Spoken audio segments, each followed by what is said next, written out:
ওং নমো ভগবতে বাসুদেবায়। শ্রীমদ্ ভগবদ গীতা, দ্বিতীয় অধ্যায়, সাংখ্য যোগ, 60 নম্বর শ্লোক। যততো হি অপি কৌন্তেয় পুরুষস্য বিপশ্চিত ইন্দ্রিয়াণি প্রমাথিনি হরন্তি প্রসভম মন।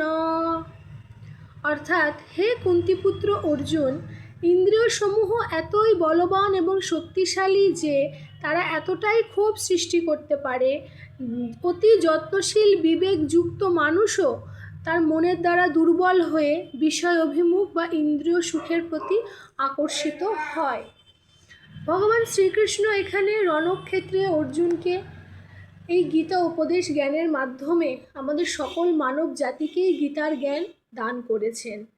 তারই একটি অত্যন্ত গুরুত্বপূর্ণ শ্লোকে আমরা এখন আলোচনায় আছি, যেখানে ভগবান শ্রীকৃষ্ণ কুন্তিপুত্র অর্জুনকে বলছেন যে আমাদের যে ইন্দ্রিয় তারা প্রকৃতির নিয়মেই এতটাই বলবান, এতটাই শক্তিশালী এবং এতটাই ক্ষোভ তৈরিকারী যে তারা অনেক সময় অনেক বিবেকযুক্ত মানুষকেও বিপথগামী করে বা ইন্দ্রিয় ভোগের প্রতি আসক্ত করে ফেলে।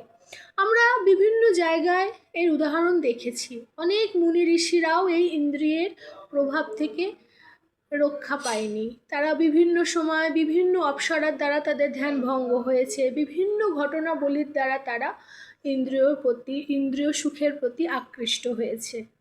কিন্তু যিনি প্রকৃতই ঈশ্বর ভক্ত, যিনি স্থিতপ্রজ্ঞ ব্যক্তি, তিনি কিন্তু ইন্দ্রিয়কে সব রকমভাবেই দমন করেন এবং স্থিতপ্রজ্ঞ হয়ে যান আর ঈশ্বরের সমাধিতে ঈশ্বরের সান্নিধ্য লাভ করেন।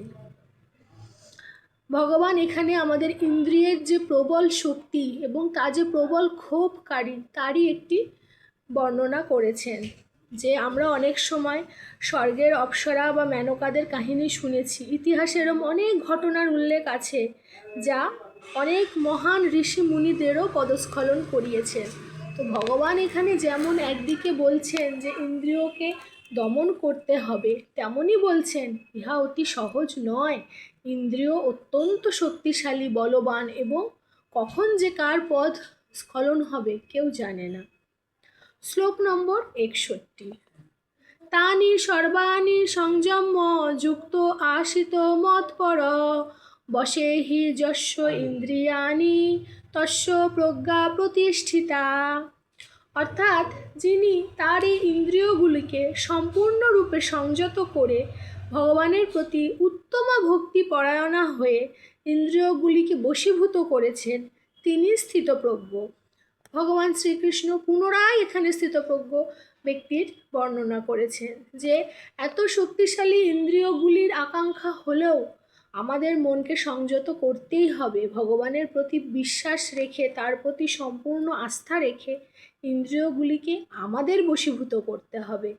ইন্দ্রিয়ের বশীভূত আমাদের হলে চলবে না, তাহলে আমরা ঈশ্বরের কৃপা বা ঈশ্বরের পথে চলতে পারবো না। রাধে রাধে।